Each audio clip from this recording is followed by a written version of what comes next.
change your price tag.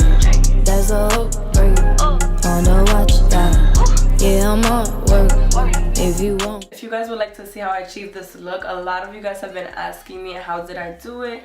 Is it a full lace wig, yada yada yada. It's a half wig, guys, and the way it was looking before, like I said, it was crazy. Like, look at this. Look at that closure. Look at the bump on that. Like, what? Your girl was not having it. So I just had to basically do something about it, and I made it into a complete half wig. Mind you, I did cut it because the wig was way longer than what it is right now. I'm very happy with it.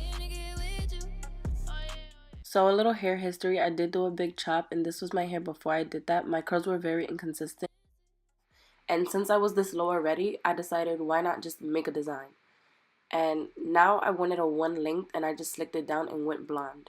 This was my blonde at its natural length.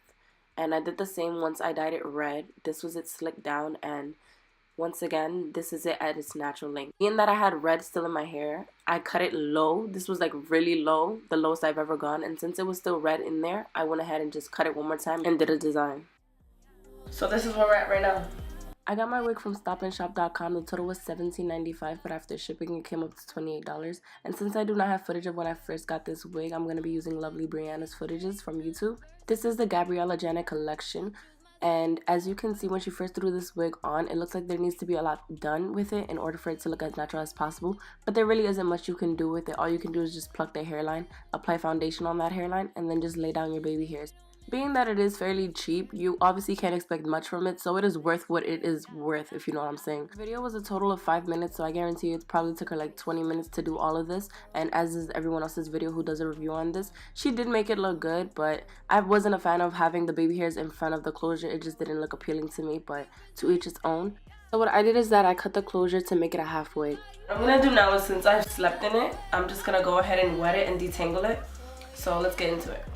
So I grabbed my water bottle and conditioner. I use any old conditioner because a girl is not finna use her sheer moisture conditioner for this synthetic hair. That's just a no-go. So I spray and I detangle bottom to top, and when I feel like I could run my fingers through it, then I stop. And this is another piece of the hair that I cut off just so I could create the top ponytail.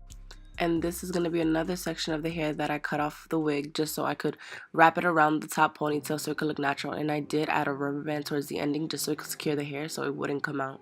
And so I could help myself sew it in. Now what we're basically going to do is part our hair to that half up style. So I'm sectioning off my hair with this comb, and I clip my hair back just so it doesn't get mixed in. And I'm going section by section, parting the hair just so I get clean lines. And then I'm adding got-to-be glue just so it doesn't get mixed in with the hairs in the back, and so that I know this is the division between the hair that's being tied up. For people who have longer hair, you guys can just use gel for this method, but got-to-be glue really helps me and people with short hair for a more hold. And when you are doing this part, just make sure that you do not get got-to-be glue on the parts that is in the back, because you will need leave out, and adding glue on the parts that you will leave out and applying heat will just look a hot mess. So be careful with that. It's so good you miss your flight, yeah. So excited. Been waiting to get with you. So now I'm grabbing more got-to-be glue on my hands, and I'm adding water because adding water to me just helps me smoothen it out. So grab as much got-to-be glue as you can just so you can have all your hairs up if your hair is short as mine. And grab a hard bristle brush so it could be easy to slick your hair up. So before that glue dries, make sure you just pull down all your baby hairs, because once that glue does dry, you're not going to be able to pull down your baby hairs, so make sure you do that before. So now I'm adding a ton of freeze glass just because I need extra hold because my hair is short, so this is me being extra. So now just grab your rubber band and tie it around as many times as possible just so you can secure every bit of hair. So now just separate your hair and pull it just so you can have it tight as possible, and with another rubber band I'm just going to make a little bun. Now just section off your hair for leave out so that you don't see the division between your natural hair and where the wig starts. For this part, you're just going to twist and clip your hair away just so it doesn't get mixed in. And I'm not really being tedious with the parts at all because, you know, I couldn't even sheet the back of my hair. So I'm just going to go ahead and randomly grab sections of my hair and rubber band it down and try to get it as close as possible to the root, because this is what's going to help me sew down my wig and have that stability. So I've never seen someone do this, but being the fact that I don't know how to cornrow my hair myself, especially when it's this short, I'm just gonna do this method myself, and this helped me. I came up with this on the spot, so bear with me. If you guys don't trust this method, you don't have to do it. You can cornrow your hair, but this helps me and it holds. Trust me, it does. Now that we look crazy, you're gonna need your thread. That's the rubber bands, and I have it laid right on top. That way I could just go ahead and sew it. Just measure your wig so that it stays into place and where you would like it to sit. So after you do that, just go ahead and clip it down. And what you're going to need to do now is just sew down your wig. So what you need to do is poke the needle through the perimeter of the wig first. Then get the needle under the rubber band, lift it up, and then pick up the thread and put the needle through it. And then just tie a knot. I'm showing you guys the rubber band and the wig, how I put it on top of it, and then I feel for the rubber band, and then I go in and over throughout the whole entire rubber band with my thread and my needle until I feel it's secure enough. I go ahead and I stop, and then I go on to the other section. But right here I'm finishing it off. I'm using my PYT flat iron, and before I go ahead and flat iron my hair from root to end, I'm going to comb out my section just for a smooth feel. So within every section, I'm going ahead and I'm bumping the ends just a little bit. So as you can see, once I'm flat ironing my hair is starting to blend a little with it. And to blend more, I'm just going to brush it out and add freeze glass just so it could have that hold and not lift at any given point in time. So now we're going to go ahead and take our other piece of hair that we cut off the wig and place it on top of our little bun. I did sew this down, it's just my camera wasn't recording during the time period. So yeah. Now taking the even smaller section that we cut off of our wig, and we're just going to put our needle through the little rubber band that we had at the end. And we're going to go ahead and sew it onto our ponytail.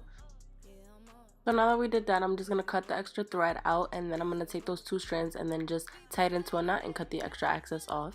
And I'm just wrapping the hair around, and I'm adding Got2b glue just so it could stick on. And I'm going to do that a couple of times.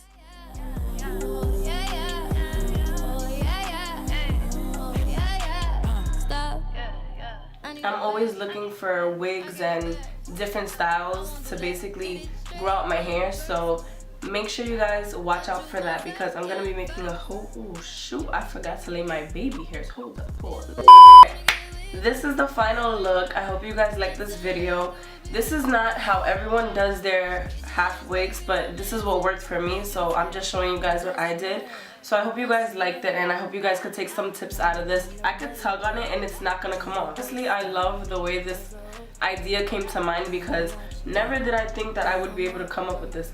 So I definitely like this look better, and I could actually wear this for a very long time. And I don't know about you, but I'm digging this. Like, you feel me? Some of you guys think that the rubber band method that I'm using is like bizarre. For me, it works because I'm that type of person where sometimes I like to change my style of hair and I feel uncomfortable going to sleep with it sometimes. So it's really easy for me to just take it right off if I wanted to because it's rubber band, so I could just cut it right off, and the thread too, just pull it out, call it a day. So thank you guys so much for sticking it out and watching this video with me. I appreciate you guys so much. Be sure to watch my next video and be sure to watch my latest video.